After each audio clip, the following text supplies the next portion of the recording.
Hi, everyone. I hope you guys are all having a great week. I just want to thank you guys for tuning in for week 13. This week, we'll be taking a closer look at assessing student writing. So, more than any other facet in the teaching of writing, responding to and commenting on student writing, this can consume the largest portion of our time as educators. Most teachers estimate that it takes from at least 20 to 40 minutes to comment on one individual student's paper. So those 20 to 40 minutes times 20 students per class times 8 papers, more or less, during the course of a semester, can add up to an enormous amount of time. Although commenting on student writing is the most widely used method for responding to student writing, it is the least understood. We comment on student writing to dramatize the presence of a reader, to help our students to become that questioning reader themselves, because ultimately we believe that becoming such a reader will help them to evaluate what they have written and develop control over their writing. So in this week's readings, Summer in particular, her and her partner studied the commenting styles of 35 teachers at New York University and the University of Oklahoma. Studying the comments these teachers wrote, first and second drafts, and interviewing a representative number of these teachers and their students. All these teachers also commented on the same set of these students' essays and as an additional reference point, one of the student essays was typed into a computer that had been programmed with the Writer's Workbench, which is a package of 23 programs developed by Bell Laboratories to help computers and writers work together to improve a text rapidly. Within a few minutes, the computer delivered editorial comments and the student's text, identifying all spelling and punctuation errors, isolating problems with wordy or misused phrases, suggesting alternatives, offering a stylistic analysis of sentence types, sentence beginnings, and sentence lengths. And finally, giving our freshman essay a Kincaid readability score of 8th grade work, as the computer program informed us is a low score for this type of document. The sharp contrast between the teacher's comments and those of the computer highlighted just how arbitrary and idiosyncratic most of our teachers' comments are. Besides, the calm, reasonable language of the computer provided quite a contrast to the hostility and mean-spiritedness of teacher comments. So, what were some of the findings from the studies? The first finding from the research on styles of commenting is that teachers' comments can take students' attention away from their own purposes in writing a particular text and focus that attention towards the teacher's view. So there's a typical shift of I as a student to you as the teacher. These different signals given to students to edit and develop, to condense and elaborate, represent the failure of teachers' comments to direct genuine revision of the text as a whole. Since the teacher's comments take the students' attention away from their original purposes, students concentrate more on what the teachers commanded them to do and than on what they are trying to say.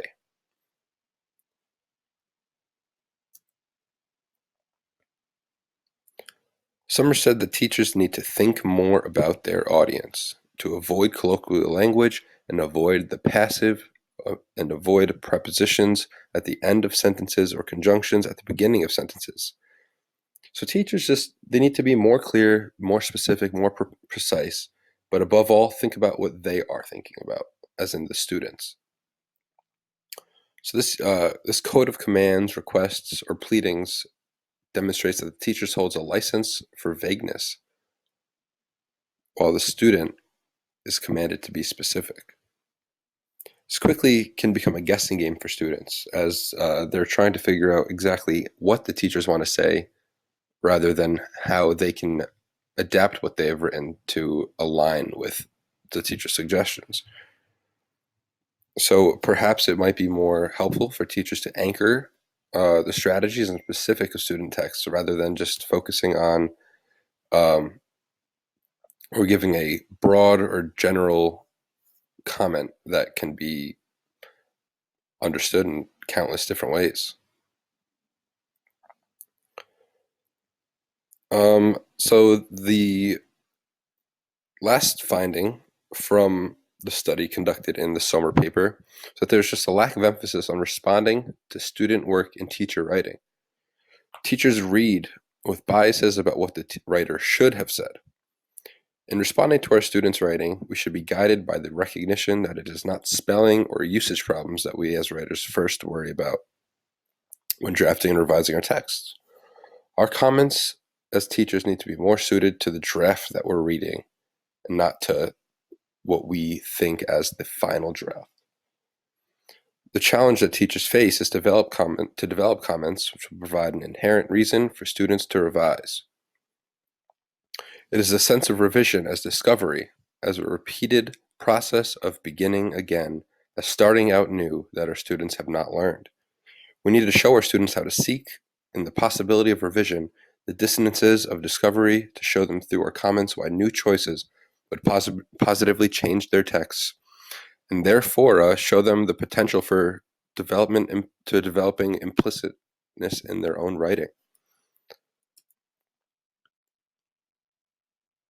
So taking a quick look at the student's writing on this slide from the reading, the author argues, the student whose writing is in this image right here on the left, argues that we must use nuclear power, as unpleasant as it is, because we have nothing else to use.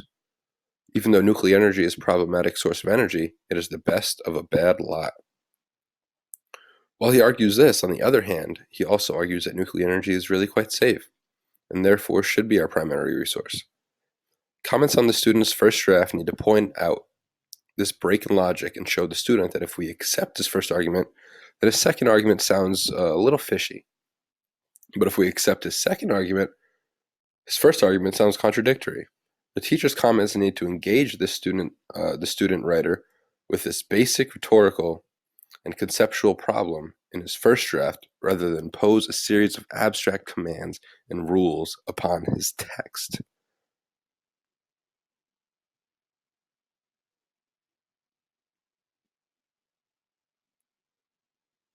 Now, switching gears over to the Calfee and Miller, Writing in the New Age of Standards.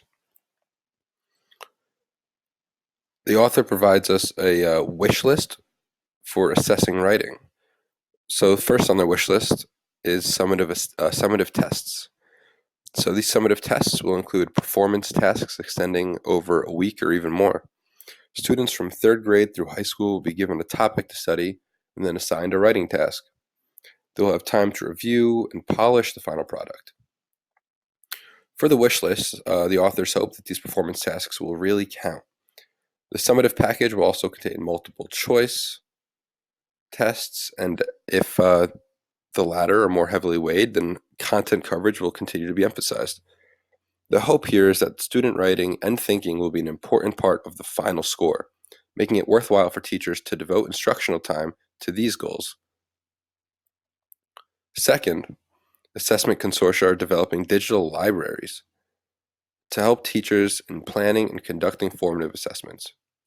The libraries are going to be in place to contain released items, formative assessments, model content, frameworks, and many other modules that can be helpful in educating the student. So what is most needed are examples of how to tap students' knowledge and understandings on the fly, taking student responses as the cue for action. We can imagine local libraries that start with materials from the libraries, but are then populated with Twitter and blog fests reflecting local context so the students can better relate to the content. The third item on the wish list, standardization, states that as teachers, we are looking to publishers to develop curriculum and instruction packages to help students meet the standards. This whole idea of teaching to a test is what we're trying to change, but it really might not be that bad if the tests are worthwhile. So rather than attacking the test as the problem, maybe we can adapt the test. Lastly, is funding. The consortia have funded to construct professional development programs for the Common Core state standards. Details have yet to be announced for this, but the hope here is that these activities will be school and district based, with opportunities for individuals to use online activities and webinars.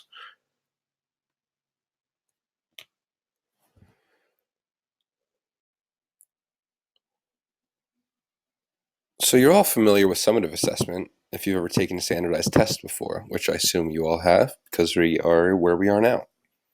It is a bottom line experience. How well can you do filling in multiple choice bubbles over time, pressure, and circumstances that make you anxious? The stated purpose is to find out what students have learned at the end of a course of study, but the more important purpose is to compare students and to rank them. Formative assessment is generally described as assessment that guides instruction. So in this category are assessments of skills and knowledge at the beginning of a school year, monitoring of individual progress, and evaluation of instruction. We will focus on formative assessment that is teacher-based, that aims to improve student performance, that is not used to grade or rank the students. Formative assessment is about tracking progress rather than accomplishment, making a movie trailer rather than taking a snapshot, as the authors said in the text. So in the second stage, the teacher conducts an experiment and collects the data. The text provides us with the example of Samuel, and the authors go on to say that if Samuel had nothing to say about the topic, didn't want to say anything, that was one thing. But if he was overwhelmed or flustered, then a scaffold could help. Few suggestions were enough to get him going. So that's why the joining of instruction and assessment in this figure that you guys are looking at right now is intentional. When a problem arises or when a student is stymied, then the goal is to determine the conditions under which the student can perform, rather than stopping with the failure. Literacy provides an essential toolkit for the construction process. Best practices for writing assessment check the status of the kit. The tools need to be in good shape, and the user must know how to use them. So best practices for writing assessment call for reviewing and reflecting on what has happened and then preparing a report of the event.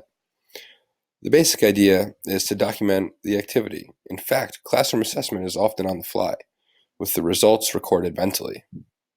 Where the evidence is oral, memory may be all that is possible. An important feature of written material is that one does not have to rely on memory. There's a concrete record. The question is how to make effective use of the information. The most important record in formative assessment is one that serves the teacher in documenting student learning and steering instructional decision-making. So here we're just taking a quick look at the multi-trait system that was mentioned by Calfee and Miller. So this method was presented to evaluate writing quality in the analytic or trait rubrics, which are widely presently used. So the most popular method is this 6 traits approach, as you can see on this slide. If you want, you can pause it here and take the time to read them. So the multi-trait system works quite well and is relatively simple to use. Computer supports are available for scoring and for tailoring rubrics to particular applications, which promises to be quite helpful. But a few cautions deserve mention. The first is voice. Voice is both important and challenging in classroom writing. For serious writing in high school and beyond, a clear sense of purpose and awareness of audience are critical requirements for any argument. Unfortunately, most writing prompts do not adequately address these two features. The audience is either the teacher or an artificial entity, and purpose is missing or artificial. As a result, student compositions lack an authentic voice, but the problem is the prompt rather than the student. A second point that deserves mention is length. Writing experts are conflicted about this feature. Some think it's a mistake to even mention length. More is certainly not necessarily better, but students should know about the perils of not enough in situations where too much can be a problem. Third point is genre, so the type of writing called for by the assignment. Distinguishing between narrative and informational writing, between stories and reports, is an important first step. And students could benefit from the greater clarity and distinction between these two, especially given the emphasis on this distinction within the Common Core standards. The fourth and last point mentioned in the text of cautions to consider centers on content or substance of a composition, which we covered earlier, but it's not part of the 6-trait system. What rubrics might be used to evaluate content? Summarizing and note-taking are important skills for students to learn to the point of fluency, and as a context for practicing conventions. Storytelling is also an engaging activity and can provide another opportunity for practicing skills. So, to be sure, relatively few storytelling jobs are available for college graduates, but education should be about much more than jobs. This final section describes ways to create dynamic assessment systems for curriculum embedded writing. What are some ways in which a busy classroom teacher can approach this task? The basic building blocks needed to construct a writing assessment are similar for virtually any scenario, formative or summative, prompts, procedures, and rubrics. We assume a text-based setting, but the principles also apply to open-ended situations. So let us review each of these constructs in short, emphasizing the application to formative assessment in classroom settings. So first, prompts. The prompt sets the stage for the writing task. Rather surprisingly, relatively little research has been reported on how variation in prompt design affects the quality of student writing. But we do know that prompts are what guide students. Next, the procedures. The procedure for a writing assessment builds in the ideal situation on what we know about the writing process. Students need time, information about the topic, scratch paper, support and advice, and a writing strategy. Time is arguably the most precious classroom commodity there is because there's never enough of it, even for basic writing. Time is needed for reading and scoring, for discussing and reviewing, and for handling the needs of individual students. No wonder so many teachers assign writing as low priority. So the text offers two suggestions in this area. The first is never to ask students to write about nothing, and the second is to engage them in assessment process. The last and third element in creating a classroom-based assessment is rubrics. So how well has the student completed this assignment? What grade should you assign the work? What are grades? Grades have been largely replaced by a new concept, which is the rubric. We have used this term chapter, assuming that you have probably heard the word, but let us take a closer look. Note that rubrics are often assigned after a composition is completed, and often as a holistic judgment, which is probably not practice.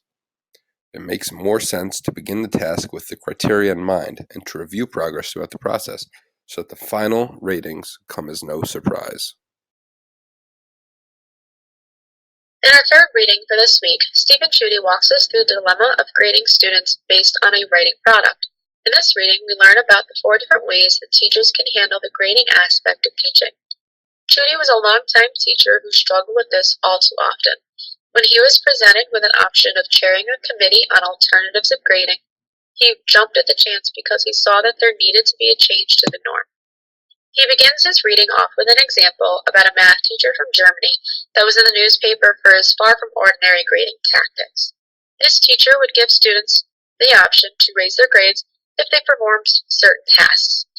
Now, you may be thinking that this is normal, but the tasks that he gave are far from normal. Some of these tasks included eating worms, pushing peanuts up their nose, submerging their heads underwater, etc. By no means were these tasks acceptable to ask students to do in order to raise their grades. But what Chudy pointed out was how realistic the method was. Students completed a task and received the award for it. He provided very clear goals to his students to achieve. Even though this example is terrible, and it brings us right to the dilemma of grading, the fact that grades are arbitrary. These tasks that the students were completing had nothing to do with the curriculum, but they have a good grade because of it.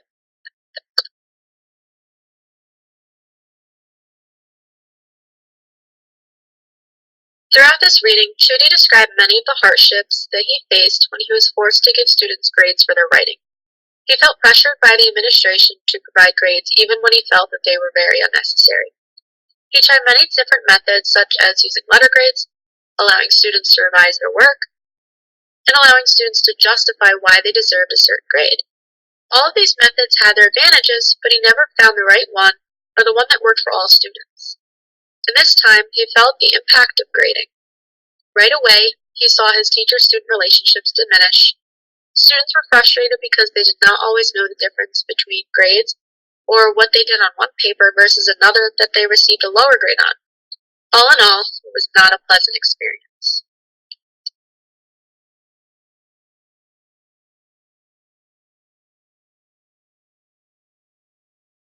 Taking a look at Figure 1, we can see the degrees of freedom the teachers have when grading writing. The top of the table shows the most freedom, dwindling down to very little to no freedom at the bottom.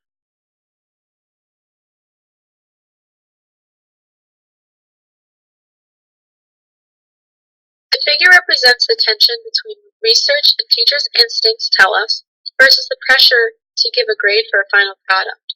Starting at the bottom, we see that grading is only one-dimensional. We rank students based on the product that they provide us. There's no freedom here. Moving upwards, we see that evaluation gives us a little bit of freedom to help the students. The work is compared to a concrete benchmark or standard. The students will be provided these standards, and the teacher can use these to evaluate a writing product rather than compare it to other students. Assessment is a little more open-ended. In this stage, we can ask the students, how's it going? What do we need help with? How is this in comparison to what it could be? There's still room for improvement, and the students can see how the current work is prior to the end product. The most naturalistic method is response. With response, we get to become helpful and caring teachers. We all got into this profession because we wanted to help students, and that's what the response allows us to do. At this stage, you are the coach students. You're not judging their work based on what they have so far. You're giving them helpful tips and suggestions to help them improve what they already have.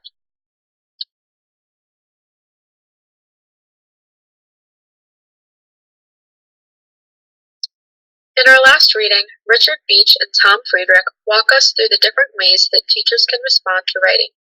Each method has its own reasoning, and students react in different ways.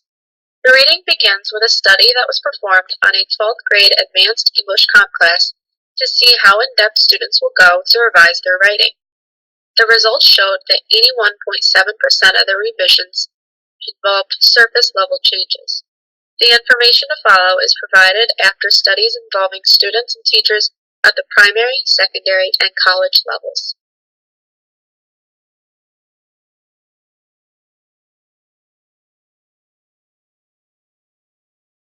As teachers, our main goal is to help our students get better in any aspects of life that we can.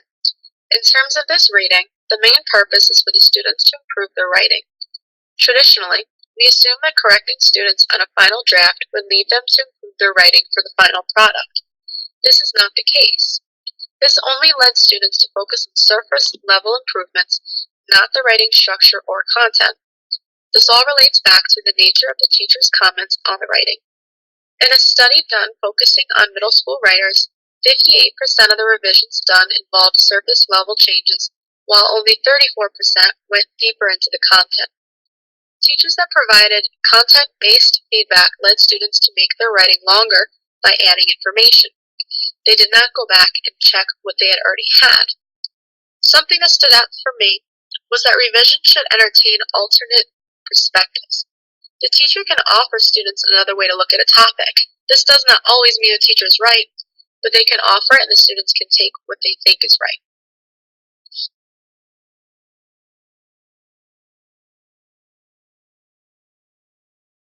There are many different techniques that are described in this reading. These include, but are not limited to, specific comments that explain feedback, open-ended questions, use of conferences, and audio explanations. These are the techniques that students said they prefer. Students also suggested reader-based feedback. In this case, teachers would act as the audience, not the teacher. Instead of focusing on the technical side of the writing, they are making sure that it makes sense and reaches the necessary audience.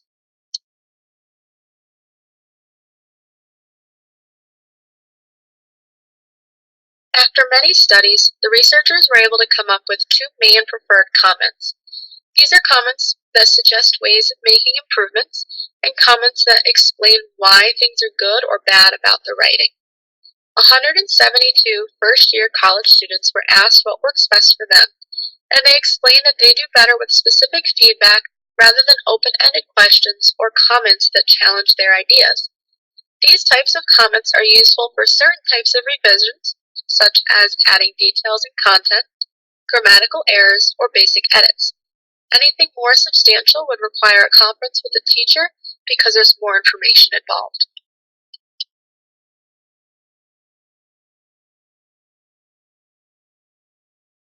Teacher conferences are a great way to allow a teacher and student to get on the same page about an assignment. Teachers' comments can sometimes be misleading, or students sometimes do not understand what it is they need to do. Setting aside time to talk it out is a great tool. Conferences are definitely more practical at a college level due to the lack of spare time in a primary or secondary teacher's day. In college, there's more time in both the professor's and student's day to make this happen. The most important part of a conference is that the professors are able to really talk to the students. Students are able to voice their purposes, practice self-assessment, and develop alternative revisions.